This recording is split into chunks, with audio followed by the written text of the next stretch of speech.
ॐ रामं लक्ष्मणपूर्वजं रघुवरं सीतापतिं सुन्दरं काकुत्स्थं करुणार्णवं गुणनिधिं विप्रप्रियं धार्मिकं राजेन्द्रं सत्यसन्धं दशरथतनयं श्यामलं शान्तमूर्तिम्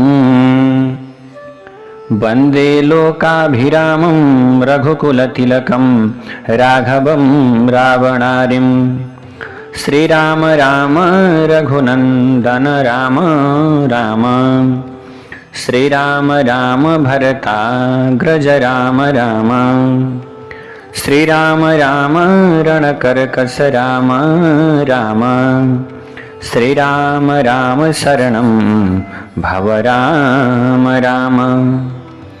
दक्षिणे लक्ष्मणो यस्य वामे च जनकात्मजा पुरतो मारुतिर्यस्य तं वन्दे रघुनन्दनम्। इसरी आज अतुलनीय शक्तिशाली हनुमानजीले पनि विशाल शरीरलाई धारण गरेर आफ्नो पिताको मार्गमा घुमफिर गर्दै मेघनादले प्रहार गरेका बाणलाई निष्फल बनाउन लाग्नुभयो। यसै अवस्थामा शत्रुहरूको विनाश गर्ने इन्द्रजितले तीखो टुप्पो र विचित्रमय प्वाखले सुशोभित एवं वज्रको जस्तै गति भएका बाणहरू निरन्तर वर्षाउन थाल्यो। त्यो समयमा उसको रथको घरघराहट मृदङ्ग भेरी र दमाहा लगायतका बाजाहरूको शब्द र खैँचिएको धनुष टङ्कार सुनेपछि हनुमान फेरि माथि उफ्रिए। यसरी माथि गएर ती हनुमान लक्ष्य छेड्नेमा प्रसिद्ध मेघनादले लगाएको निशाना निष्फल बनाउँदै उसले छाडेका बाणहरूको बीचबाट शीघ्रतापूर्वक निक्लिएर आफूलाई बचाउन थाले। ती हनुमान बारम्बार उसको बाणका अगाडि आएर उभिनुहुन्थ्यो र फेरि दुवै हात फैलाएर क्षणभरमै उड्नुहुन्थ्यो। हनुमानजी ती दुवै वीरहरू तीव्र वेग सम्पन्न अनि युद्धकलामा अत्यन्त चलाक थिए। अब तिनीहरू सबै यस्ता प्रकारले आज जीवको चित्तलाई आकर्षित गराउनका निम्ति युद्ध गर्न लागे। त्यो राक्षसले हनुमानमाथि प्रहार गर्न पाउँदैनथ्यो भने हनुमान पनि त्यसलाई समाउने मौका पाउनुहुने थिएन। देवताहरू जस्तै अत्यन्त पराक्रमी ती दुवै एक आपसमा लडेर एकअर्काका लागि सजिलोसँग जित्न नसकिने बने। तब लक्ष्यलाई ताकेर छाडेका मेघनादका अत्यन्त अमोघ बाणहरू निष्फल भएर झरे। त्यसपछि लक्ष्यमा तारो हान्नका निम्ति सधैँ एकाग्र रहने ती अत्यन्तै चिन्तित भए। आज ती हनुमानको वध गर्न नसकिने कुरालाई, उनलाई मार्न नसकिने कुरालाई बुझेर मेघनाद हनुमानका विषयमा यसरी विचार गर्न थाल्यो। यिनलाई जुनसुकै उपाय लगाएर भए पनि बन्दी बनाउनु पर्यो, तर यिनी मेरो बन्धनमा कसरी आउलान्। त्यसपछि अस्त्रको ज्ञाता त्यो मेघनादले हनुमानलाई लक्षित गरेर आफ्नो धनुषमा ब्रह्माले दिएको अस्त्र चढायो। त्यो अस्त्रले उसको हनुमानलाई बन्दी बनायो। आज उसले हनुमानजीलाई बन्दी बनायो। राक्षसले त्यो अस्त्रद्वारा बाँधिसके पछाडि हनुमानजी निश्चेष्ट भएर पृथ्वीमा लड्नुभयो। आफूलाई ब्रह्मास्त्रले बाँधेको ज्ञान भए तापनि ब्रह्माकै प्रभावले हनुमानलाई अलिअलि पनि पीडाको अनुभूति पनि भएन। ती हनुमान आफूमाथि ब्रह्माले गरेको अनुकम्पाका विषयमा चर्चा गर्न थाल्नुभयो। जुन मन्त्रहरूका देवता ब्रह्मा आफै हुनुहुन्छ, आज त्यसले अभिमन्त्रित गरिएको त्यो ब्रह्मास्त्र देखेपछि हनुमानले आफूले ब्रह्माबाट पाएको वरदान सम्झिनुभयो। यसपछि हनुमानले विचार गर्न थाल्नुभयो, ब्रह्माको प्रभावले ममा यो अस्त्रबाट मुक्त हुने छैन भन्ने सोचेर इन्द्रजितले मलाई यसरी बाँध्यो। तर पनि मैले ब्रह्माको सम्मानका लागि यो अस्त्रको बन्धनमा रहनुपर्छ। हनुमानले त्यो अस्त्रको शक्ति आफूमाथि ब्रह्माको कृपा र आफूमा भएको त्यो बन्धनबाट मुक्त हुने सामर्थ्य लगायतका विषयमा विचार गरेर अन्तमा ब्रह्माको आज्ञालाई अवलम्बन गर्नुभयो। यसै गरी उहाँले त्यो अस्त्रद्वारा बाँधिए तापनि मलाई कुनै डर छैन, किनकि ब्रह्मा, इन्द्र र वायुले मेरो रक्षा गर्नेछन्। यसरी राक्षसले मलाई बन्धनमा पर्दा मलाई ठुलै लाभ हुने देखेको छु, किनकि यसबाट मलाई रावणसँग कुराकानी गर्ने अवसर मिल्नेछ भन्ने कुरा हनुमानले विचार गर्नुभयो। यस प्रकार मलाई शत्रुले समाएर लगोस्, यो प्रकारको निश्चय गरेपछि हनुमानजी चेतनाविहीन हुनुभयो। त्यसपछि सबै शत्रुले उनलाई जबरजस्ती समाएर गाली गर्न थाले। त त्यो समयमा आज के भयो त, आज शत्रुले हनुमानलाई पीडा भएको सम्झे। त्यो बेलामा हनुमानलाई अत्यन्त पीडा भएको छ भन्ने सम्झे। हनुमानले हात गोडा नचलाएपछि ती राक्षसहरूले हनुमानलाई डोरीले बाँध्न थाले, जसले घमण्डपूर्वक आज हनुमानलाई बाँधेका थिए र हनुमानको अपहेलना गरेका थिए। हनुमानलाई त्यो केही समय उचित लाग्यो। उहाँले मनमनै मलाई हेर्न रावण अवश्य आउनेछ भन्ने विचार गर्नुभयो। यसरी रुखको बोक्राको डोरीमा बाँधिएपछि हनुमान ब्रह्मास्त्रको बन्धनबाट मुक्त हुनुभयो, किनकि त्यो अस्त्रको बन्धन अरू बन्धनसँग रहँदैन वा बस्दैन। तब इन्द्रजितले हनुमान डोरीले बाँधिएपछि ब्रह्मास्त्रबाट मुक्त भएको देख्यो। ऊ ज्यादै चिन्तित भयो। उसले विचार गर्न लाग्यो, अर्को वस्तुले बाँधेपछि पनि यिनी अस्त्रले बाँधिएको जस्तै व्यवहार गरिरहेका छन्। हो, यी राक्षसहरूले मेरो आज ठुलो यो गरेको कामलाई बिगारिदिए। यिनीहरूले मन्त्रको शक्तिका विषयमा विचार गर्दै गरेनन्। यो अस्त्र एक पटक निष्क्रिय भएपछि फेरि यसको प्रयोग गर्न सकिँदैन। यसैले विजयी भए तापनि हामी सबै दुविधामा पर्यौं। हनुमानले आफू अस्त्रको बन्धनबाट मुक्त भएर पनि हामीलाई यसको ज्ञान छैन भन्ने निश्चय गरेर यस प्रकारको व्यवहार गरिरहेका छन्। दुष्ट राक्षसले उनलाई बन्धनको पीडा ल्याउन् र कठोर मुक्का प्रहार गर्दै तानेर लैजाउन्। यसरी हनुमानलाई रावणको नजिकमा पुर्याइयो, तान्दै। त्यसपछि इन्द्रजितले ती हनुमान ब्रह्मास्त्रबाट मुक्त र रुखका बोक्राको डोरीले बाँधिएको देखेपछि हनुमानलाई त्यहाँ सबै सभासद सहितकै भयो रावणलाई देखाइयो। त्यो मन्तले उन्मत्त हात्तीलाई जसरी नै बाँधिएका हनुमानलाई रावणको सेवामा समर्पित गरियो। आज हनुमानलाई देखेपछि राक्षसहरू एक आपसमा भन्न लागे, यिनी को हुन्, कसका पुत्र हुन्, कसका सेवक हुन्, कहाँबाट आएका हुन्, यिनको यहाँ के काम छ, यिनलाई कसले सहयोग गरेको छ। यसै गरी अत्यधिक रिसाएका केही राक्षसहरू आपसमा भन्न लागे, यो बाँदरलाई मारिदेऊ, जलाइदेऊ अथवा आफ्नो भोजन बनाऊ। जुन समयमा हनुमानजी रावणको नजिकमा पुग्नुभयो त्यो समयमा हनुमानले त्यहाँ धेरै ज्ञानवृद्ध सेवकहरू र बहुमूल्य रत्नहरूले विभूषित भएको सभा भवनलाई देख्नुभयो। त्यो समयमा रावणले डरलाग्दो आकार भएका राक्षसहरूले ल्याइरहेका हनुमानलाई देख्यो। हनुमानले रावणलाई सूर्य जस्तै तेजस्वी र बल सम्पन्न देख्नुभयो। हनुमानलाई देखेपछि रावणका आँखा रिसले चञ्चल र राता भए।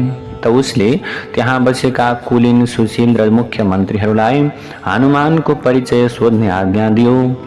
त तिनीहरूले पहिले सिलसिलाबद्ध रूपमा अब हनुमानसँग उनको कार्य, प्रयोजन अनि त्यसको मुख्य कारणका विषयमा शोधनी गरे, प्रश्न सोधे। त्यसपछि हनुमानजी आफू सुग्रीवको दूत भएर आएको कुरा बताउनुभयो। इन्द्रजितको त्यो नीतिपूर्ण कार्यबाट आश्चर्यचकित र रावणको सीता अपहरण लगायतको कार्य देखेर रिसाएका आँखा राता बनाएका हनुमानले रावणतिर हेर्नुभयो। त्यो रावण सुनको बहुमूल्य र दीप्तिमान मोतीहरू जडिएको मुकुट लगाएर प्रकाशमय भइरहेको थियो। यसै गरी अत्यन्त महँगो रेशमी कपडाले उसको शरीरमा शोभा बढाएको थियो। हनुमानले यसो हेर्नुहुन्छ, रावणका आँखा हेर्न लायक राता राता डरलाग्दा भएकाले तिनीहरू लिएर चम्किला, तीखा एवं ठुला ठुला दाराहरू, लामा लामा ओठहरूका कारण त्यो विचित्रमय शोभा सम्पन्न देखिन्थ्यो। रावण आफ्ना 10वटा टाउकाले सुशोभित भएको रावण अनेकौं किसिमका सर्पहरूले परिपूर्ण शिखरहरूद्वारा शोभायमान भएको मन्दराचल पर्वत जस्तै भएको अनुभूति हुन्थ्यो। रावणको शरीर काला कोयलको थुप्रो जस्तै कालो थियो। छाती चम्किलो हारले विभूषित थियो।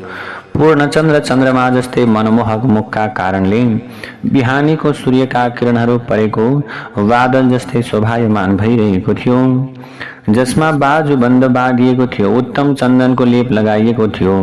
त्यो डरलाग्दा हातहरूले सुशोभित भएको रावणको 5 मुख सम्पन्न अनेकौं सर्पले सेवा गरिरहेका थिए। आज रावणले स्फटिकमणिले बनेको अनेकौं रत्नहरूले विचित्रमय देखिएको र अत्यन्तै सुन्दर बिछौनाहरूले ढाकिएको विशाल एवं सुन्दर सिंहासनमा रावण बसेको थियो। यसै गरी कपडा अनि त्यस्तै गरी आभूषणले राम्ररी सजिएका धेरै युवतीहरू हातमा चमर लिएर उसको छेउमा उभिएर उसको सेवा गरिरहेका थिए। यसपछि मन्त्रका तत्त्वका ज्ञाता दुर्धर प्रहस्त महापार्श्व अनि निकुम्भ नाम भएका 4वटा मन्त्री रावणको नजिकमा बसेका थिए। ती 4वटाबाट घेरिएको बलको घमण्डले अत्यन्त परिपूर्ण रावण 4वटा समुद्रले घेरिएको समग्र पृथ्वी जस्तै शोभायमान देखिएको थियो। जसरी देवताहरूले देवराज इन्द्रलाई सान्त्वना दिन्छन्, त्यसै गरी ती मन्त्री र अन्य शुभचिन्तकले आज रावणलाई आश्वासन दिइरहेका थिए। यसरी हनुमानले मन्त्रीहरूद्वारा घेरिएको अत्यन्त तेजस्वी र सिंहासनमा बसेको रावणलाई सुमेरु पर्वतको शिखरमा बसेको पानी सहितको बादल जस्तै देख्दछन्। ती अत्यन्त पराक्रमी राक्षसहरूद्वारा पीडित भए तापनि हनुमानले अत्यन्त आश्चर्यचकित हुँदै रावणलाई राम्ररी निहालेर हेर्नुभयो। त्यो राक्षसलाई राम्ररी हेरिसकेपछि त्यसको तेजद्वारा मोहित भएका हनुमानले मनमनै विचार गर्न थाल्नुभयो, अहो यो राक्षसको रूप कस्तो आश्चर्यजनक छ, कस्तो अनौठो धैर्यता छ, कस्तो अतुलनीय शक्ति रहेछ, कस्तो अचम्मको यसमा तेज छ। यो राजाका लागि आवश्यक सबै लक्षणहरूले सम्पन्न हुनु ज्यादै आश्चर्यको कुरा हो। यदि यसमा तीव्र अधर्म नहुँदो हो त यो रावण इन्द्रसहित समग्र देवलोकको संरक्षक हुन सक्दथ्यो। यसबाट भएका लोकमा निन्दित क्रूरतापूर्ण कर्महरूका कारणले देवता र दानवहरू सहित सबै लोक आज रावणबाट भयभीत रहन्छन्। यो रिसायो भने यसको संसारमा हाहाकार मचाउन सक्ने त्यस्तो शक्ति छ। त्यो संसारलाई दुखी बनाउने रावण कैलाखा भएका हनुमान आफ्नो अगाडि उभिएको देखेर रावण अत्यधिक रिसायो अनि अनेकौं किसिमका आशंकाले उसको मन चिन्तित भयो। त्यसकारण ऊ तेजस्वी हनुमानका विषयमा विचार गर्न थाल्यो कि यो बाँदरको रूपमा साक्षात नन्दी यहाँ आएको हो, जसको मैले पहिले कैलाश पर्वतमा उपहास गरेको उनले मलाई श्राप दिएका थिए। तिनै बाँदरको रूप धारण गरेर यहाँ आएका त होइनन्, अथवा यो रूपमा बाणासुर आएको त होइन। यसै गरी अनेकौं तर्क वितर्क गर्दै रावणले रिसले आँखा राता बनाउँदै मन्त्री प्रहस्तसँग समयानुकूल गम्भीर बाणीमा कुराकानी गर्ने सिलसिलामा रावणले भन्दछ, हे मन्त्री, यो बाँदर कहाँबाट आएको हो, किन आएको हो? अशोक वाटिकालाई उजाड गर्नु र राक्षसहरू मार्नुको उद्देश्य के हो? यो जुन सजिलोसँग आउन नसकिने मेरो नगरमा आएको छ, त्यसको उद्देश्य के हो? अथवा यसले राक्षसहरूसँग युद्ध गर्नुको लक्ष्य के हो? यी सबै कुरा त्यो बाँदरसँग सोध। त रावणका यस्ता कुरालाई सुनेपछि प्रहस्तले हनुमानसँग भन्दछन्, हे बाँदर, तिमी आत्तिनु पर्दैन, तिम्रो कल्याण होस्। यदि तिमीलाई इन्द्रले लङ्कामा पठाएका हुन् भने नडराइकन सत्य सत्य बताऊ। यसै गरी तिमी कुबेर यम वा वरुणका दूत हौ र यो सुन्दर रूपलाई धारण गरेर हाम्रो नगरमा आएका हौ भने पनि त्यो पनि बताऊ, सत्य सत्य भन। यसरी नै विजयको अभिलाषा राख्ने श्री विष्णु तिमीलाई आफ्नो दूत बनाएर पठाएका हुन् भने पनि भन, किनकि तिम्रो तेज नभएर तिम्रो तेज चाहिँ बाँदरको जस्तो छैन, रूप मात्रै बाँदरको छ। हे बाँदर, यदि तिमीले सत्य कुरा बतायौ भने तिमीलाई बन्धन मुक्त गरिनेछ, यदि झुट बोल्यौ भने तिमीलाई हामीले यहीँ मार्नेछौँ। तिमी अरू कुरा छोड, तिमी यो नगरमा आउनको कारण बताऊ। भनिसके पछाडि प्रहस्तका यस्ता प्रकारका कुरालाई सुनेपछि हनुमानजीले रावणसँग भन्नुभयो, म इन्द्र यम वा वरुणको दूत होइन। यसै गरी कुबेरसँग पनि मेरो मित्रता छैन र मलाई यहाँ श्री विष्णुले पठाउनु भएको पनि होइन। म जन्मैदेखिको बाँदर हुँ र रावणलाई भेट्ने उद्देश्यले मैले उसको अशोक वाटिका उजाड बनाएको हुँ। यसपछि तिम्रा बलवान राक्षससँग म युद्ध गर्न आएकाले मैले आफ्नो शरीरको रक्षाका लागि युद्ध भूमिमा तिनीहरूसँग युद्ध गरेको हुँ। देवता र असुरले पनि मलाई अस्त्र वा पाशोले बाँध्न सक्दैनन्। यसका लागि मैले ब्रह्माबाट वरदान पाएको छु। रावणलाई हेर्न अनि रावणलाई दर्शन गर्नका लागि मात्र मैले अस्त्रको बन्धनलाई स्वीकार गरेको हुँ। हुन त यो समयमा म अस्त्रबाट मुक्त छु, तर पनि यी राक्षसहरूले बाँधिएको सम्झेर यहाँ ल्याएर आज यहाँ हे रावण तिम्रो जिम्मा लगाए। रामको केही काम भएकाले म तिमीलाई भेट्नका निम्ति आएको हुँ। म त अतुलनीय तेजस्वी रामचन्द्र भगवानको दूत हुँ। म तिमीबाट आफ्नो कल्याण हुने कुरा सुन। अब तिमी मबाट आफ्नो कल्याण हुने कुरा सुन हे रावण। रावणतिर हेर्दै शक्तिशाली हनुमानले शान्त भावमा भन्न थाल्नु, हे रावण, म सुग्रीवको सन्देश लिएर तिमी कहाँ आएको हुँ। ती बाँदरहरूका राजा सुग्रीव तिम्रा भाइ हुन्, यसैले उनले तिम्रो कुशल मङ्गल सोधेका छन्। अब तिमी आफ्नो भाइ सुग्रीवले पठाएको यो लोक र परलोकमा पनि लाभदायक हुने सन्देश ध्यानपूर्वक सुन। अहिलेको केही समयपछि मात्र दशरथका नामले प्रसिद्ध भएका राजा एउटा थिए, जो पिता जस्तै प्रजाका हितैषी अनि इन्द्र जस्तै तेजस्वी र हात्ती घोडा लगायतले सम्पन्न। उनका अत्यन्तै प्यारा जेठा छोरा अत्यधिक तेजस्वी र शक्तिशाली राम पिताको आज्ञा अनुसार धर्ममा आधारित भएर आफ्नी पत्नी सीता अनि भाइ लक्ष्मण सहित दण्डकारण्यमा आएका थिए। सीता महात्मा राजा जनककी छोरी हुन्। जनस्थानमा आएपछि रामकी पत्नी सीता कतै हराइन्। रामले आफ्नो भाइ सहित ती सीताको खोजी गर्ने सिलसिलामा ऋष्यमुख पर्वतमा आइपुगेपछि सुग्रीवसँग भेट गरे। सुग्रीवले सीताको पत्ता लगाउने प्रतिज्ञा गरे भने रामले सुग्रीवलाई बाँदरको राजा बनाइदिने वचन दिए। त्यसपछि रामले युद्धमा बालीको वध गरेर सुग्रीवलाई किष्किन्धाको राजा बनाइदिए। यो समयमा सुग्रीव बाँदर र भालुहरूका राजा हुन्। तिमी बाँदरका राजा बालीलाई त राम्ररी चिनेका छौ। ती बालीलाई युद्ध भूमिमा रामले एउटै बाणले मारेका थिए। तैले आफ्नो प्रतिज्ञामा अटल रहने सुग्रीव सीताको खोजी गर्ने कार्यमा अत्यन्तै तीव्र गतिमा लागेका छन्। यसरी सीताको खोजी गर्ने सिलसिलामा उनले सबै दिशाहरूमा बाँदर पठाएका छन्। यो समयमा सैकडौं हजारौं र लाखौं बाँदरले सबै दिशाहरूमा आकाश र पातालमा पनि सीताको खोजी गरिरहेका छन्। ती बाँदरहरूमा कोही गरुड जस्तो गति भएका छन्, कोही वायु जस्तै गति भएका छन्। तिनीहरू जहाँसुकै पनि सजिलै जान सक्छन्। ती बाँदरहरू तीव्र गति सम्पन्न अत्यन्त शक्तिशाली छन्। मेरो नाम हनुमान हो, म वायुको छोरा पुत्र हुँ। म सीताको खोजी गर्दै जाँदा तिमीलाई भेट्ने सिलसिलामा 100 योजन फैलिएको समुद्रलाई नाघेर अत्यन्त शीघ्रतापूर्वक यहाँ आएको हुँ। मैले यहाँ घुम्ने सिलसिलामा तिम्रो अशोक वाटिकामा सीतालाई देखेँ। हे बुद्धिमान, तिमीलाई धर्म र अर्थको राम्रो ज्ञान छ। तिमीले धेरै कठिन तपस्या गरेका छौ, यसकारण तिमीले अर्काकी पत्नीलाई जबरजस्ती आफ्नो घरमा राख्नु ठिक हुँदैन, किनकि धर्म विरुद्धका कार्यमा धेरै अनर्थहरू रहेका हुन्छन्। तिनीहरूले कर्ताको जरीदेखि विनाश गरिदिन्छन्। यसैले तिमी जस्तो बुद्धिमान पुरुषले यस प्रकारको निन्दित कार्य गर्नु हुँदैन। राम रिसाएपछि लक्ष्मणले छोडेका बाणहरूका अगाडि अडिग्रहन सक्ने वीर देवताहरू र असुरहरूमा कोही पनि छैन। हे राजन, तीनवटै लोकमा रामको अपराध गरेपछि आनन्दपूर्वक बस्न सक्ने कुनै प्राणी छैन।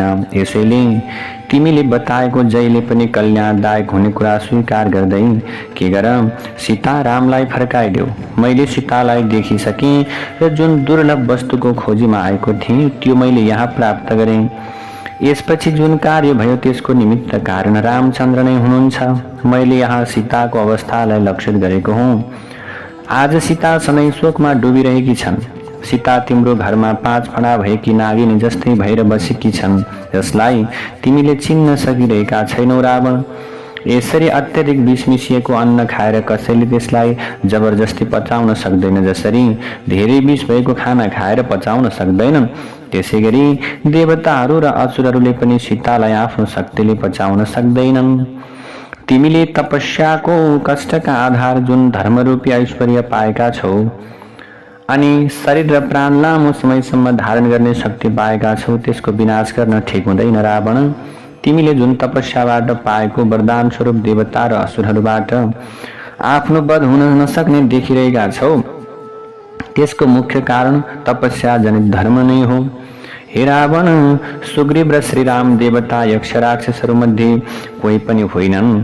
राम मनुष्य र सुग्रीव बाँदरका राजा हुन्। यसकारण तिमीले उनीहरूको हातबाट आफ्नो प्राण बचाउन निकै असम्भव छ। जुन पुरुष अधर्मको फलले राम्ररी बाँधिएको हुन्छ त्यसलाई धर्मको फल प्राप्त हुँदैन, उसले त्यो अधर्मकै फल पाउँछ। यदि उसले अधर्मपछि कुनै प्रबल धर्मको अनुष्ठान गर्यो भने त त्यो पहिले गरेको अधर्म नष्ट हुन्छ। तिमीले पहिले जुन धर्म गरेका थियौ त्यसको पूर्ण फल प्राप्त गरिसकेका छौ। अहिले तिमीले गरेको सीताको अपहरण रूपी अधर्मको फल तिमीलाई चाँडै नै प्राप्त हुनेछ हे रावण। तिमीले जनस्थानमा राक्षसहरूको वध हुनु, बालीको वध हुनु, राम र सुग्रीवका बीचमा मित्रता हुनुलाई राम्ररी विचार गर। त्यसपछि आफ्नो कल्याणका विषयमा पनि विचार गर।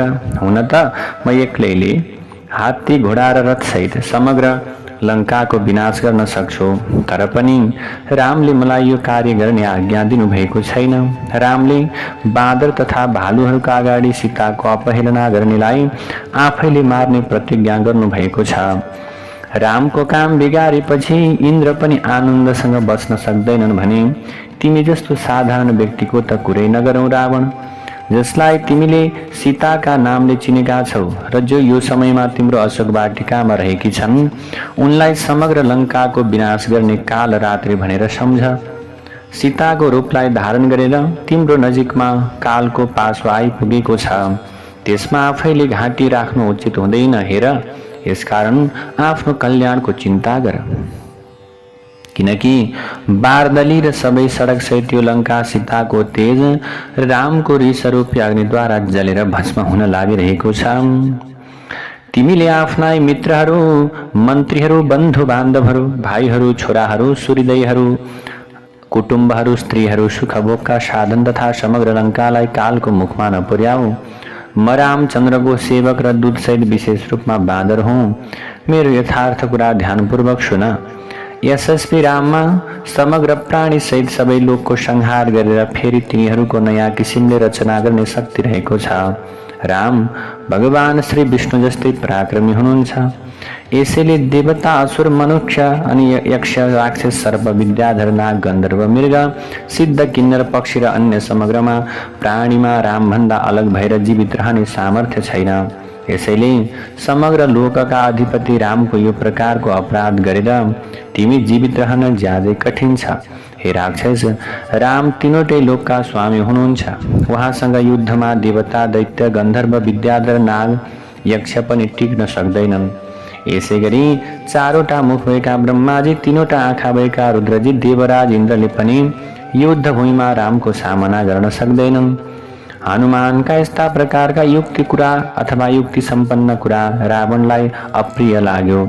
यो सबै कुरा सुनिसके पछाडि शक्तिशाली रावणले ज्यादै रिसाएर आँखा टेढो बाङ्गो पार्दै आफ्ना सेवकहरूलाई हनुमानलाई मार्ने प्रकारको आज्ञा दियो। रावणले यसरी हनुमानका कुरालाई सुनेर रिसले तिलमिलाएको रावणले आफ्ना सेवकहरूलाई आज्ञा दिने सिलसिलामा भन्दछ, यो बाँदरलाई मारिदेऊ। जुन समयमा त्यो दुष्टले हनुमानको वध गर्ने आज्ञा दियो त्यो समयमा विभीषण पनि त्यही थिए। उनले त्यो आज्ञा अनुमोदन गरेनन्, किनभने हनुमानले आफूलाई सुग्रीव र रामको दूत बताइसकेका थिए। यसरी एकातिर रावण अत्यधिक रिसाएको थियो भने अर्कातिर त्यो दूतको वध गर्नुपर्ने अवस्था सिर्जना भएको थियो। यसरी त्यहाँ त्यो प्रकारको अवस्था आएको थियो। अब यो प्रकारको अवस्थामा कार्य सम्पादनमा लागेका विभीषणले समय अनुसारको कर्तव्य निश्चय गरे। यस प्रकारको निश्चय गरेपछि कुराकानी गर्न सिपालु विभीषणले आफ्नो दाजु रावणसँग विनम्रतापूर्वक भन्दछन्, हे राक्षसका राजा, क्षमा गर, आफ्नो रिसलाई त्यागिदेऊ, प्रसन्न हौ र अत्यन्तै ध्यानपूर्वक मेरो कुरालाई सुना। नीतिको ज्ञान भएका उत्तम राजाले दूतको वध गर्नु हुँदैन। यिनको बाँदरको वध धर्म अथवा भनौँ धर्म विरुद्ध र लोकको दृष्टिमा पनि निन्दित हुनेछ। यसैले यो कार्य तिमी जस्ता वीरका लागि कुनै पनि अवस्थामा उचित हुँदैन। तिमी धर्मका ज्ञाता अर्काले गरेको उपकार सम्झने भएकाले तिमीलाई राजाको धर्मका विषयमा राम्रो ज्ञान छ। यदि तिमी जस्ता विद्वान पनि रिसको बसमा पर्यौ भने सबै शास्त्रको ज्ञान प्राप्त गर्न परिश्रम मात्रै हुनेछ। यसकारण हे राजन, तिमीले प्रसन्न हुँदै उचित र अनुचितको विचार गरेर दूतका लागि योग्य कुनै दण्डको निश्चय गर। विभीषणका यस्ता कुरालाई सुनेपछि रावणले ज्यादै रिसाउँदै भन्दछ, हे विभीषण, पापीहरूलाई मार्दा कुनै पाप लाग्दैन। यो बाँदरले अशोक वाटिकाको विनाश र राक्षसहरूको वध गरेको पाप गरेको छ। यसले यसैले यसलाई मार्नै पर्छ। रावणका वचन अनेकौं दोषहरूले परिपूर्ण र पापको उद्गम स्थल थिए अनि ती श्रेष्ठ पुरुषका लागि रावणको वचन योग्य छँदै थिएन।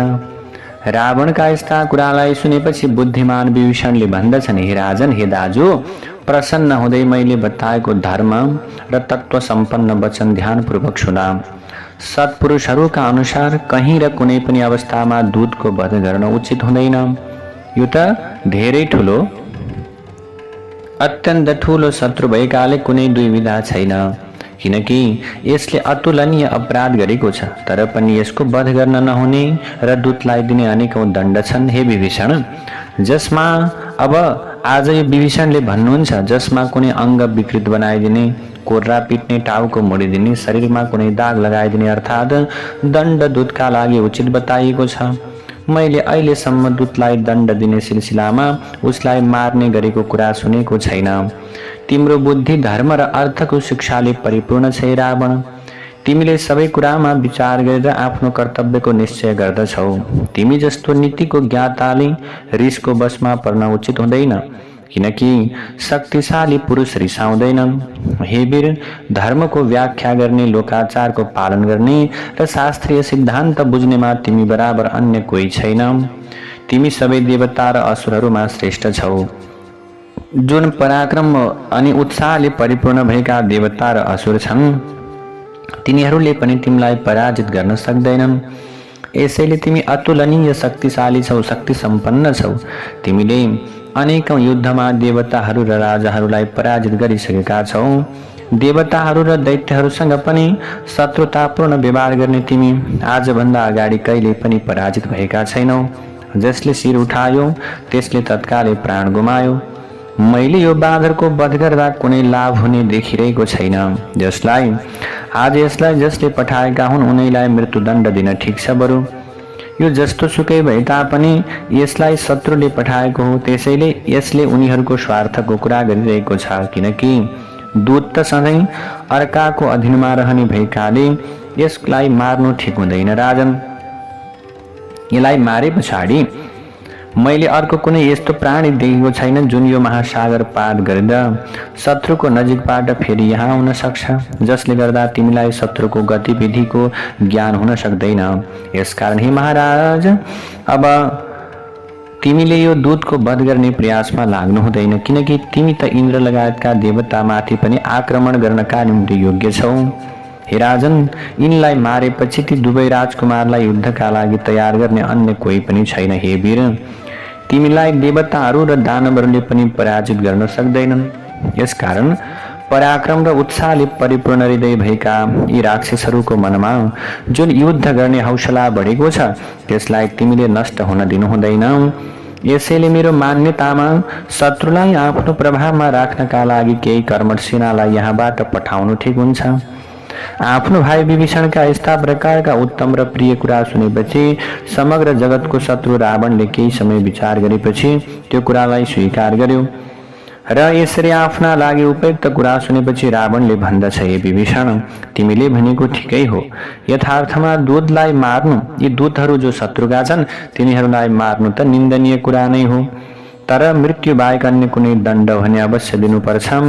बाँदरहरूलाई आफ्नो पुच्छर अत्यन्तै प्यारो हुन्छ, यिनीहरूको आभूषण पनि त्यही हो। यसकारण जति सक्दो छिटो यिनको पुच्छर जलाइदेऊ अनि यो डढेको पुच्छर लिएर यो यहाँबाट जाओस्। त यो समयमा त्यहाँ यसका आफन्तले यसलाई के गर्नेछन्, पुच्छर डढेर पीडित भएको अवस्थामा देखुन्। यसैगरी रावणले राक्षसहरूलाई हनुमानको पुच्छरमा आगो लगाएर समग्र लङ्का घुमाएर छाड्ने आदेश दियो। त रावणको यस्ता प्रकारको आज्ञा पाएपछि रिसले कठोर व्यवहार गर्ने राक्षसले हनुमानको पुच्छरमा पुरानो कपडा, सुतीको कपडा बेर्न थाले।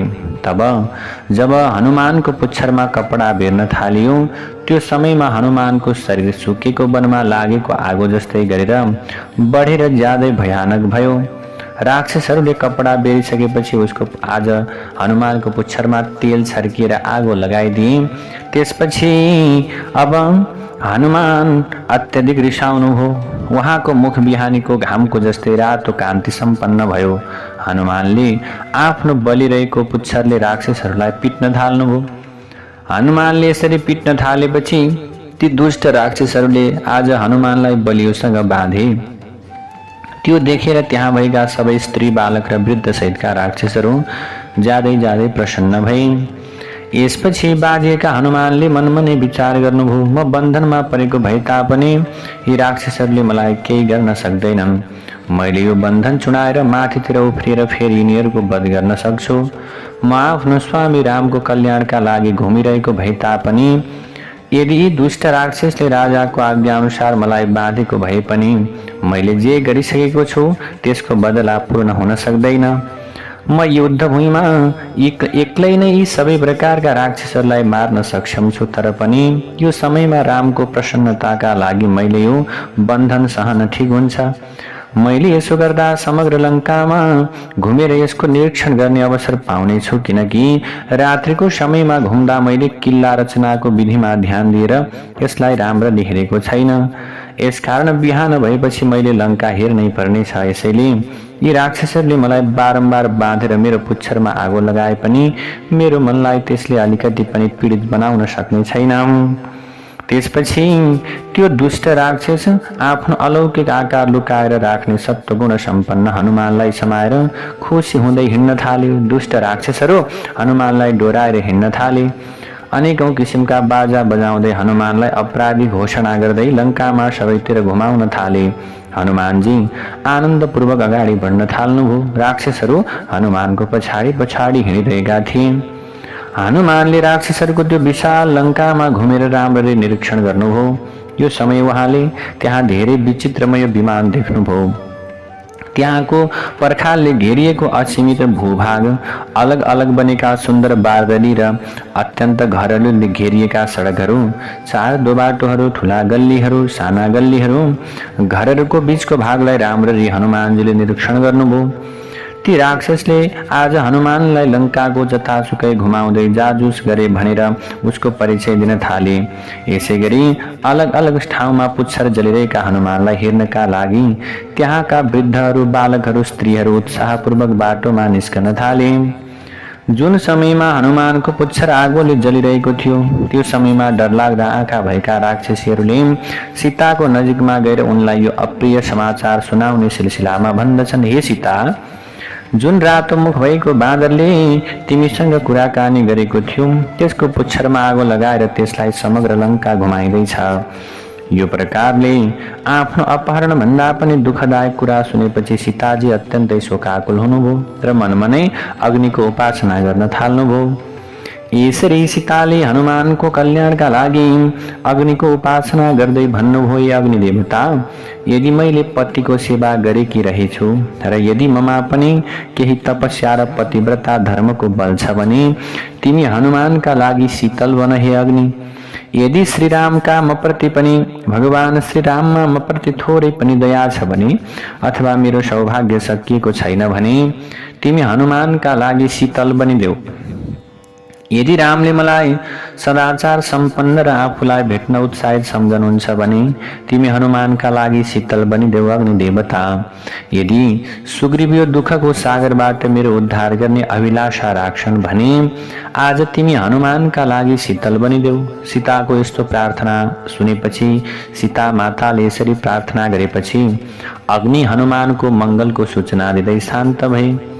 अर्कातिर आफ्नो पुच्छरमा आगो लगाएपछि हनुमानले विचार गर्नुभयो, हो यसरी दन्किरहेको यो आगाले मलाई पोलेको छैन। यसको ज्वाला धेरै उठेको भए तापनि यो आगोले मलाई पीडित बनाइरहेको छैन। अहिले मलाई आफ्नो पुच्छरको टुप्पोमा बरफको थुप्रो राखिदिएको अनुभूति भइरहेको छ। जसरी मैले समुद्र नाग्दाका समयमा रामका प्रभावले सागरमा प्रकट पर्वत भएको आश्चर्यजनक घटना देखेको थिएँ, त्यसै गरी आज यो अग्नि शीतल भएको अनुभव भइरहेको छ। यदि रामको कल्याणका लागि समुद्र र मैनाकमा आदरपूर्ण भाव रहन्छ भने रामको उपकारका लागि अग्निमा शीतलता हुनु स्वाभाविक कुरा हो, किनकि सीताको दया, रामको तेज र मेरो पितासँगको मित्रताका कारणले अग्निले मलाई नजलाएको हुनुपर्छ। यसै गरी म जस्तो पुरुष यी राक्षसहरूको बन्धनमा पर्न उचित हुँदैन। यसैले मैले यिनीहरूको प्रतिकार गर्नै पर्छ। यो प्रकारको निश्चय गरिसकेपछि हनुमानले त्यो बन्धन छिनाएर तीव्र गतिमा माथितिर उफ्रिएर गर्जना गर्न थाल्नुभयो। यसपछि हनुमान उफ्रिएर धेरै राक्षसहरू तैनात भएको नगरको ढोकामा पुग्नुभयो। त्यो पर्वतको आकारको शरीर धारण गरेका हनुमानजीले केही क्षणमा ज्यादै पाताला र साना बन्नुभयो। यसरी उहाँ सबै बन्धनबाट पूर्ण रूपमा मुक्त हुनुभयो। यो बन्धनबाट मुक्त हुने बित्तिकै हनुमानले फेरि अत्यधिक ठुलो शरीर धारण गर्नुभयो। त्यो समयमा हनुमानले यताउता आँखा घुमाउँदा ढोकामा अड्याएर राखेको एउटा गणासी देख्नुभयो। त्यो कालो फलामबाट बनेको हतियार उठाएर हनुमानले त्यहाँ भएका सबै राक्षसहरूको संहार गर्नुभयो। ती राक्षसहरूको संहार गरिसकेपछि युद्धभूमिमा अत्यधिक पराक्रम देखाउने हनुमानजी फेरि लङ्काको निरीक्षण गर्न थाल्नुभयो। त्यो समयमा जलिरहेको पुच्छरमा दन्किरहेको ज्वालाबाट अलङ्कृत भएका हनुमानजी सूर्य जस्तै शोभायमान देखिनु भएको थियो। त हनुमानका सबै इच्छा पूर्ण भइसकेका थिए। उहाँको उत्साह अत्यधिक बढिरहेको थियो। यो कारण हनुमान लङ्काको निरीक्षण गर्दै बाँकी रहेको कामका बारेमा विचार गर्न थाल्नुभयो।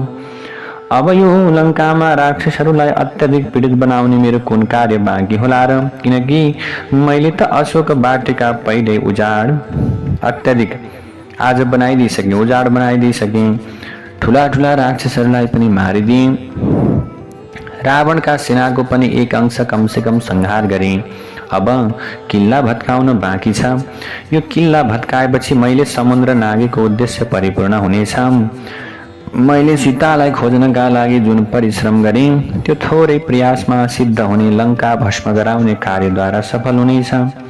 मेरो पुच्छरमा जुन अग्निदेवता प्रज्वलित भइरहेका छन् उनलाई उत्तम घरहरूको आहुति दिएर तृप्ति गराउन उचित हुन्छ। हनुमानले विचार गर्नुभयो। यस प्रकारको निश्चय गरेपछि जलिरहेको पुच्छरका कारणले बिजुली सहितको बादल जस्तै शोभायमान भएका हनुमानजी लङ्कामा भएका घरहरूमा चारैतिर घुम्न थाल्नुभयो।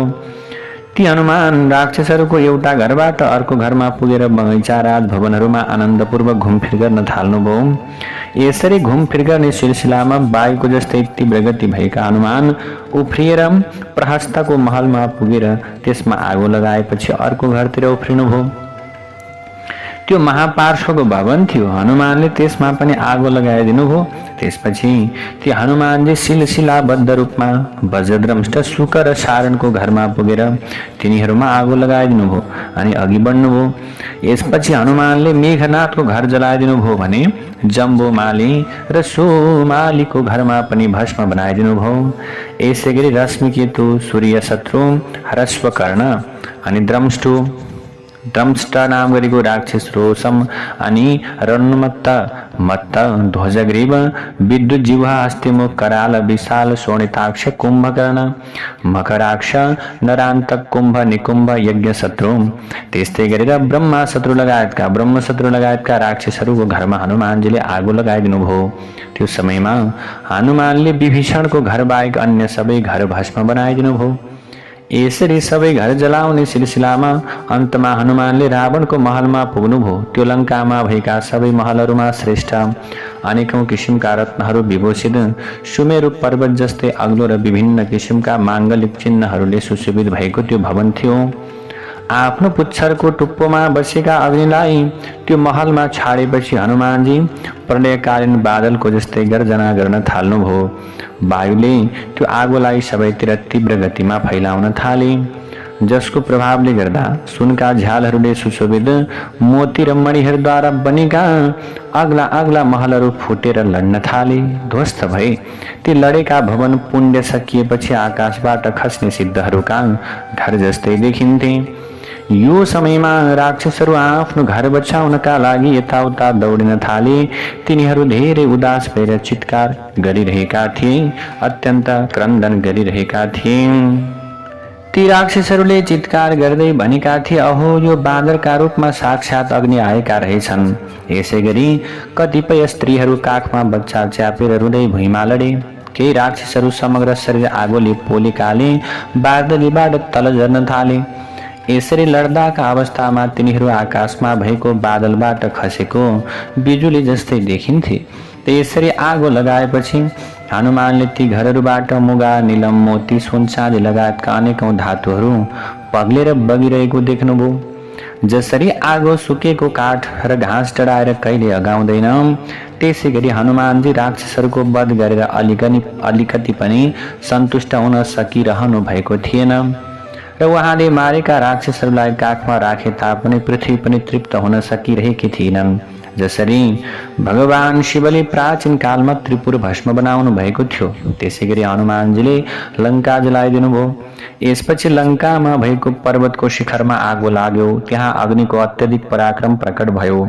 हनुमानले लगाएको त्यो आगो पनि ज्वाला चारैतिर फैलिएर अत्यधिक दन्किन थाल्यो।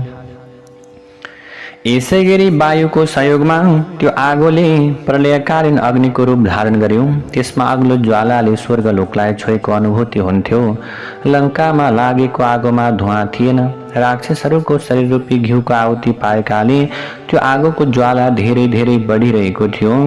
त्यो समग्र लङ्कालाई आफ्नो लपेटामा लिएर फैलिएको आगो करोडौं सूर्य जस्तै प्रज्वलित भइरहेको थियो।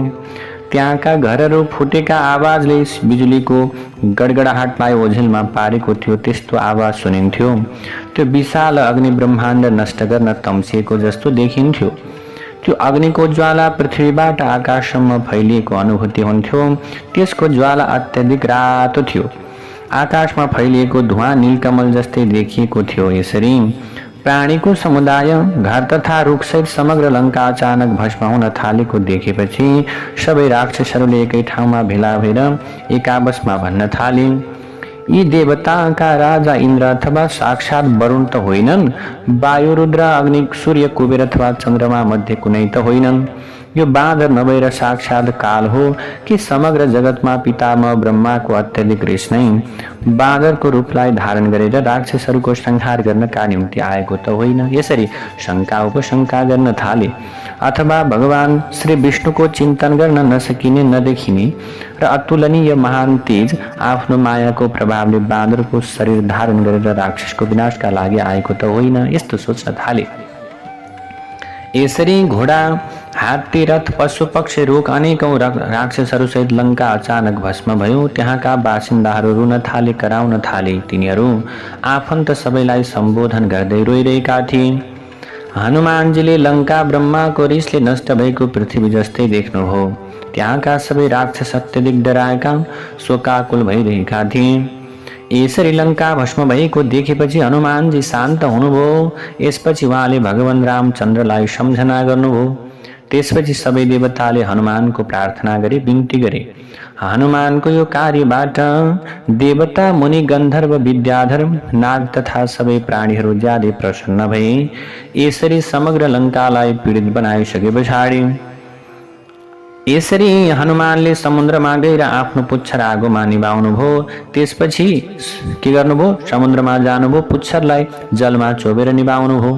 त्यसपछि हनुमानलाई कालरूपी अग्नि सम्झेर सबै प्राणीहरू डरले काँप्न थाले। जब हनुमानले समग्र लङ्का जलिरहेको, त्यहाँका बासिन्दा त्रसित भएको र राक्षसहरू डराएको देख्नुभयो, त्यसपछि उहाँको मनमा सीता पनि भस्म हुनुभयो कि भन्ने पो चिन्ता भयो। डराएका हनुमानजी अत्यधिक के हुनुभएको थियो? डराउनु भएको थियो। उहाँको मनमा आफैप्रति घृणाको उत्पन्न हुन थालेको थियो। उहाँले मनमनै भन्नुभयो, हो मैले लङ्का जलाउँदाका अवस्थामा यो कस्तो गलत काम गरेँ।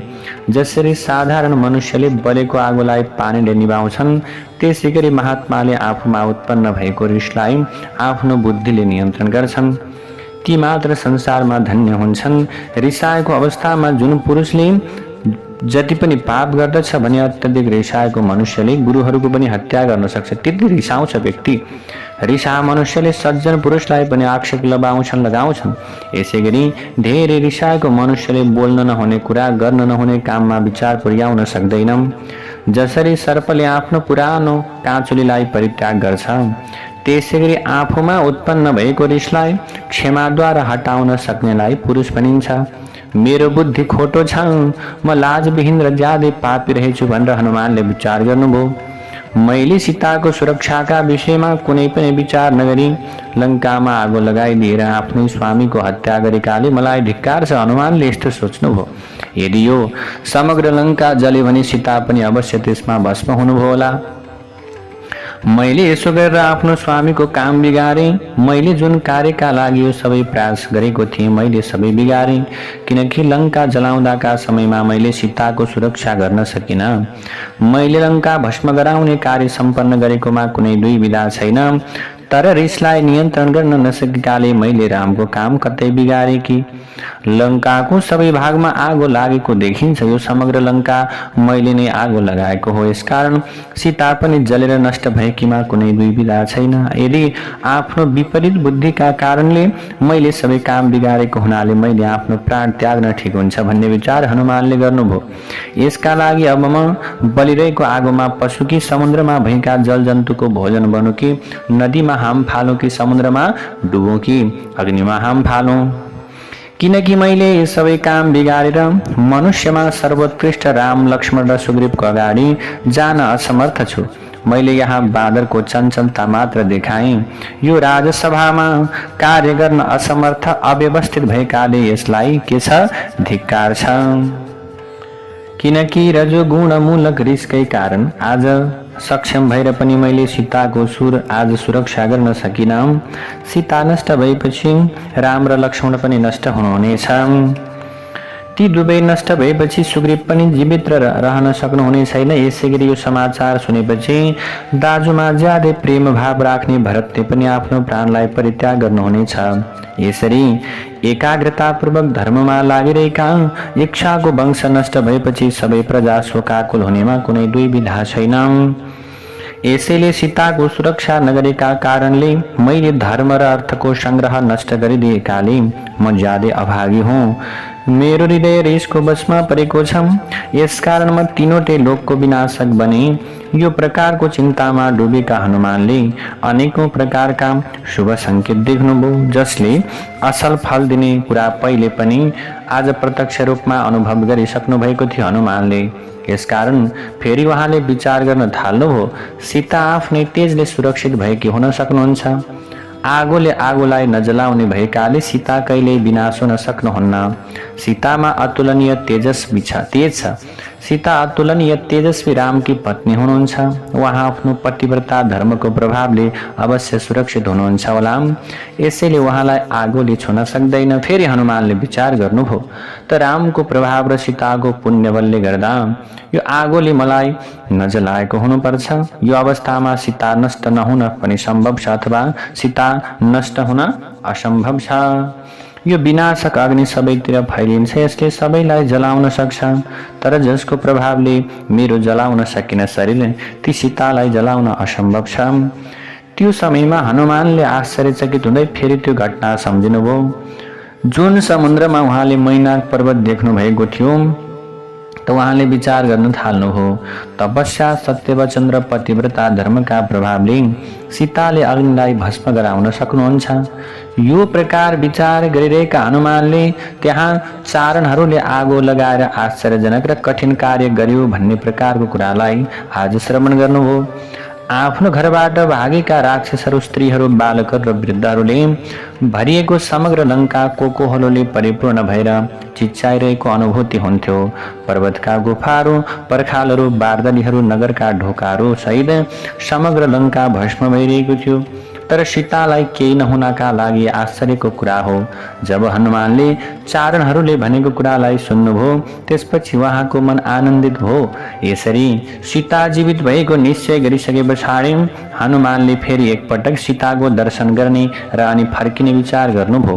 त्यसपछि हनुमानले अशोकको रुखको फेदमा बसेकी सीताको नजिकमा गएर सीतालाई प्रणाम गर्दै भन्नुभयो, यो समयमा मैले हजुरलाई सकुशल देख्न पाउनु सौभाग्यको कुरा हो आमा।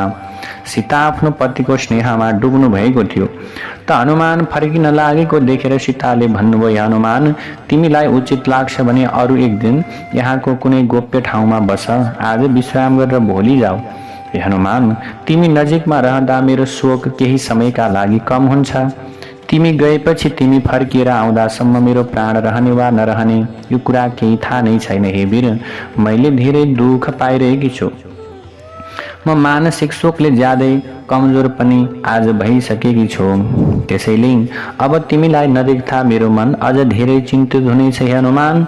मेरो मनमा अझै पनि बलवान बाँदर र भालुहरूका अधिपति सुग्रीवले यो समुद्र कसरी पार गर्लान् भन्ने दुविधा रहेको छ। यसै गरी राम र लक्ष्मण यहाँ कसरी आउनुहोला भन्ने चिन्ता पनि छ। तिमी वायु र गरुडमा मात्र यो समुद्र नाग्ने शक्ति रहेको छ। यसको समाधान कसरी हुन सक्छ तिमी बताऊ, किनकि तिमी त सबै कार्य गर्नमा अत्यन्त ज्यादै सिपालु छौ हनुमान। हे हनुमान, तिमी एक्लैले यो सबै काम सिद्ध गर्नेमा कुनै दुविधा छैन, तर पनि तिमीले जुन विजय रूपी फल प्राप्त गर्दछौ त्यसबाट रामको नभएर तिम्रो यश कृति बढ्नेछ। तर रामले यदि सेनासहित लङ्कामा आएर मलाई यहाँबाट लग्नुभयो भने त्यो उहाँका लागि योग्य पराक्रम हुनेछ। यसकारण तिमीले यस्तो उपाय निकाल जसले गर्दा रामको आज कहिल्यै पनि योग्य प्रकारको पराक्रम प्रकट होस्, रामको उहाँको पराक्रम नष्ट नहोस्। त सीता माताका यस्ता करुणामय वचनलाई सुनेर हनुमानले भन्नुभयो, हे देवी, बाँदर र भालुहरूको सेनाका स्वामी सुग्रीव अत्यन्तै शक्तिशाली पुरुष हुन्। उहाँले आज उनले हजुरको उद्धार गर्ने प्रतिज्ञा गरिसकेका छन्। हे सीता, यसकारण ती सुग्रीव हजारौं कोटी बाँदरहरूले हजारौं करोडौं बाँदरहरूले घेरिएर तत्कालै यहाँ आउनेछन् अनि राम र लक्ष्मणले उनीसँगै आएर आफ्ना बाणहरूले लङ्काको विनाश गर्नुहुनेछ। हे देवी, आज सुग्रीवका सैनिक सहित रावणको वध गरेर आज के हुनेछ, सुग्रीवका सैनिकहरूले यहाँको सबै वध गर्नेछन्, लङ्कालाई ध्वस्त बनाउनेछन्। आज रावणका सैनिक सहित रावणको समस्त वध गरेर रामले हजुरलाई आफ्नो नगरमा लैजानु हुनेछ। यसैले हे माता, हजुरले धैर्य गर्नुहोस्, हजुरको कल्याण होस्। हजुरले योग्य समयको प्रतीक्षा गर्नुहोस्। हजुर चाँडै युद्ध भूमि रामको हातबाट रावणले वध, अथवा भनौँ हजुरले चाँडै नै युद्ध भूमिमा रामको हातबाट रावणको वध भएको देख्न पाउनुहुनेछ। आमा, यसरी आफ्ना सबै बन्धु बान्धव सहित रावणको वध भएपछि हजुर र रामको मिलन हुनेछ, शोकबाट हजुर मुक्त हुनुहुनेछ। सीतालाई यो प्रकारको आश्वासन दिइसके पछाडि त्यहाँबाट हिँड्ने विचार गरेर हनुमानले सीतालाई प्रणाम गर्नुभयो। अब त्यहाँ हनुमानको कुनै काम बाँकी रहेको थिएन। यसकारण आफ्नो स्वामी रामको दर्शन गर्न ज्यादै उत्साहित भएका हनुमान सबैभन्दा उत्तम पर्वत अरिष्टगिरीमा चढ्नुभयो। त्यो पर्वतको वस्त्रका रूपमा अग्ला अग्ला कमल जस्ता रुखहरूले परिपूर्ण भएको वन रहेको थियो। शिखरमा अडिएको श्याम वर्णको बादल त्यसको खास्टो जस्तो भएको अनुभूति हुन्थ्यो। सूर्यका कल्याणदायक किरणहरूले त्यसलाई जगाएको अनुभव हुन्थ्यो। त्यसको खुल्ला आँखाका रूपमा अनेकौं प्रकारका अनेकौं किसिमका धातुहरू रहेका थिए। त्यसबाट झरेका झरनाहरूको कलकल आवाजले त्यो पर्वतले गीत गाएको जस्तो अनुभूति हुन्थ्यो। त्यो पर्वतलाई चारैतिरबाट साल, ताड र अनेकौं प्रकारका बाँसहरूले घेरेका थिए। यसैगरी फूलहरूले परिपूर्ण भएका रुख त्यो पर्वतका अलङ्कार थिए।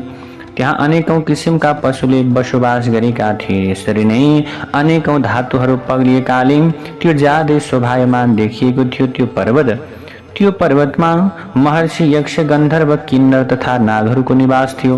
त्यसका गुफाहरूमा सिंह गर्जिरहेका थिए। त्यो पर्वतको रमाइलो शिखरमा जुन ढुङ्गाहरू थिए ती हनुमानका गोडाको पीडाले धुलो पिठो भए।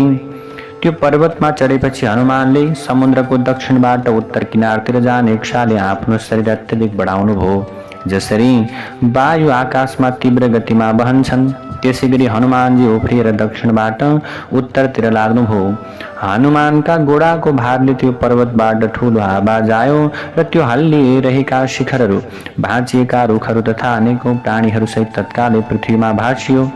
त्यो समयमा पर्वतको गुफामा बसेकाले थिचिएका सिंहहरूको डरलाग्दो गर्जनाले आकाश फुटाउला जस्तै भयो। जसका कपडा फुस्किन लागेका थिए, आभूषण अस्तव्यस्त थिए, ती विद्याधरका परिवारहरू अनायास रूपमा पर्वतभन्दा माथितर्फ उडे। यसै गरी ठूलो आकार भएका अत्यन्तै विषालु सर्पहरू आफ्नो फणा र गर्दन लुकाएर त्यही आज गुडिल्किन थाले, गुटुमुटिन थाले। यसरी नै किन्नर, नाग, गन्धर्व, यक्ष र विद्याधर त्यो भाँसिन लागेको पर्वतलाई परित्याग गरेर आकाशमा अवस्थित भए। हनुमानको बेगले थिचिएकाले त्यो शोभाशाली पर्वत रुखहरू र आफ्ना अग्ला शिखरहरू सहित रसातलमा गयो। अरिष्ट पर्वत 30 योजन अग्लो र 10 योजन चौडा भए तापनि उसको आज हनुमानका गोडाले थिचिएर पृथ्वी बराबर भयो, जसका अग्ला अग्ला छाल उठेर आफ्ना किनारलाई चुम्बन गर्दथे। त्यो भयानक समुद्र लीलापूर्वक नाग्ने अभिलाषाले हनुमानजी आकाशमा उड्नुभयो। यसपछि पखेटा धारण गरेको पर्वत जस्तै देखिने हनुमानजी अत्यन्तै आनन्दपूर्वक त्यो आकाश रूपी समुद्र पार गर्न थाल्नुभयो, जसमा नागयक्ष र गन्धर्व राम्ररी फक्रिएका कमल र नीलकमल जस्तै देखिन्थे। चन्द्रमा सेतो चन्द्रकमल र सूर्य सिम कुखुरो जस्तै थिए, सुन्दर। यसै गरी पुष्य र श्रवण नक्षत्र पानी हाँस र बादल घाँस जस्तै देखिन्थे। पुनर्वसु ठुला माछा र मङ्गल ज्यादै ठुलो गोही जस्तै थिए, अनि त्यहाँ ऐरावत हात्ती ठुलो द्वीप भएको अनुभूति हुन्थ्यो। त्यो आकाश रूपी समुद्रमा स्वाति रूपी हाँस खेलिरहेका थिए। वायु रूपी छालहरू र चन्द्रमाको किरण रूपी शीतल जलले भरिएको थियो त्यो आकाश। हनुमान आकाशलाई आफ्नो गाँस बनाउँदै, चन्द्रमण्डललाई नङ्ग्राले खोस्राँदै, नक्षत्रहरू र सूर्यमण्डल सहितको आकाशलाई समेट्दै र बादलको समूहलाई तान्दै अनायास रूपमा सजिलैसँग तर्न नसकिने समुद्र तरिरहनु भएको थियो हनुमानजी। त्यो समयमा आकाशमा सेतो, रातो र नीलो र अत्यन्त सुन्दर रङ भएको कालो अथवा भनौँ सुन्दर वर्ण भएको बादल शोभायमान भइरहेको थियो। आज हनुमानजी कहिले त्यो बादलभित्र पस्नुहुन्थ्यो, कहिले बादल बाहिर निस्कनुहुन्थ्यो, अनि पटक पटक यो प्रकारको लीला गरिरहेका हनुमानजीलाई लुक्दा र देखिँदा चन्द्रमा जस्तै देखिनु भएको थियो। यसरी हनुमानजीले आफ्नो ठुलो गर्जनाले बादलको गर्जनालाई ओझेलमा पार्दै अगाडि बढिरहनु भएको थियो। हनुमानले मुख्य मुख्य राक्षसहरूलाई मारेर रावणलाई आज चिन्तित बनाइदिनु भएको थियो। त्यसपछि सीतालाई प्रणाम गरेर हिँड्नुभएका हनुमानजी समुद्रको बीचमा आइपुग्नुभयो। अब यहाँ मैनाक पर्वतलाई छोएपछि ती हनुमानजी धनुषबाट छुटेको बाण जसरी अगाडि बढ्नुभयो। उत्तरी किनारको केही नजिकमा पुगेपछि महेन्द्र पर्वतलाई देख्ने बित्तिकै हनुमानले अत्यन्त ठुलो गर्जना गर्नुभयो। त्यो समयमा हनुमानको त्यो गर्जनाले सबै दिशालाई गुन्जायमान बनाइदियो। यसपछि हनुमान आफ्ना मित्रहरूलाई हेर्नका निम्ति अत्यन्त उत्साहित हुँदै आफ्ना मित्रहरू बसेको ठाउँतिर लाग्नुभयो, अनि पुच्छर हल्लाउँदै ठुलो ठुलो गर्जना गर्न थाल्नुभयो। जुन मार्गबाट गरुड हिँड्थे त्यही मार्गमा हनुमानले पटक पटक गरेको गर्जनाले सूर्यमण्डल सहित आकाश फाटेको अनुभूति हुन्थ्यो। त्यो समयमा पहिलेदेखि नै हनुमानको प्रतीक्षा गरेर जुन बाँदर समुद्रको किनारमा बसेका थिए, तिनीहरूले बादलसँग ठोकिएको अथवा ठोकिएर गुन्जिएको हनुमानको गर्जना सुने। जसको मन अनिष्टको आशंकाले भयभीत थियो, तिनीहरूमा हनुमानलाई हेर्ने तीव्र इच्छा उत्पन्न भयो। अनि भालुहरूमध्ये सर्वश्रेष्ठ जाम्बवानको मन ज्यादै आनन्दित भयो र उनले अत्यन्तै हर्षित हुँदै सबै बाँदरहरूलाई आफ्नो नजिकमा बोलाएर भन्दछन्, हनुमानले आफ्नो कार्य सम्पन्न गरेकोमा कुनै दुविधा छैन। यी हनुमानले पक्कै पनि आफ्नो सुन्दर कामलाई सम्पन्न गरेर आए, किनकि कार्य सिद्ध नभएको अवस्थामा यस्तो गर्जना हुनै सक्दैन। त हनुमानलाई हेर्ने इच्छाले ती समस्त बाँदर भालुहरू प्रसन्नतापूर्वक एउटा रुखबाट अर्को रुखमा, एउटा शिखरबाट अर्को शिखरमा चढ्न थाले। अनि ती प्रेम सम्पन्न बाँदरले रुखहरूका सबैभन्दा अग्ला अग्ला अग्ला हाँगामा चढेर आफूलाई स्पष्ट रूपमा देखाउने कपडा हल्लाउन थाले। हनुमानजी आउँदै हुनुहुन्छ, काम सम्पन्न गरेर, पक्कै पनि हाम्रा मित्रले कार्य सम्पन्न गरेर आए, त्यसैले यति मिठो र उत्कृष्ट प्रकारको गर्जना गरिरहेका छन् भनेर समस्त प्रकारका बाँदरहरू भालुहरू हातमा विभिन्न प्रकारका कपडा लिएर पर्वतमाथि चढेर हल्लाउन थाले। जसरी पर्वतको गुफामा रोकिएको वायुले अत्यन्त ज्यादै डरलाग्दो शब्द निकाल्छ, त्यसै गरी हनुमानजी गर्जिन थाल्नुभयो, हुङ्कार गर्न थाल्नुभयो। यसपछि बादल जसरी आइरहेका हनुमानलाई देखेपछि सबै बाँदर हनुमानको सम्मानमा हात जोडेर नम्र भएर विनम्रतापूर्वक हात जोडेर त्यही उभिए। यसरी हनुमानजीको स्वागतका निम्ति आज बाँदरहरू विभिन्न प्रकारका पर्वतमा चढ्दछन्। विभिन्न प्रकारले आज हनुमानलाई स्वागत गर्ने अभिलाषाले आज हनुमानजीको सम्मानमा समस्त प्रकारका बाँदरहरू त्यहाँ हात जोडेर हनुमानको प्रार्थना गर्न थाले। हनुमानलाई स्वागत गर्नका निम्ति त्यो पर्वतको शिखरमा गएर उभिन थाले, नमस्कार गर्न थाले, नमन गर्न थाले। ओम अतुलित बलधामं हेमशैलाभदेहं दनुजवन कृशानुं ज्ञानिनामग्रगण्यं सकल गुणनिधानं वानराणामधीशं रघुपति प्रियभक्तं वातजातं नमामि। रघुपति प्रियभक्तं वातजातं नमामि। रघुपति प्रियभक्तं श्री वातजातं नमामि।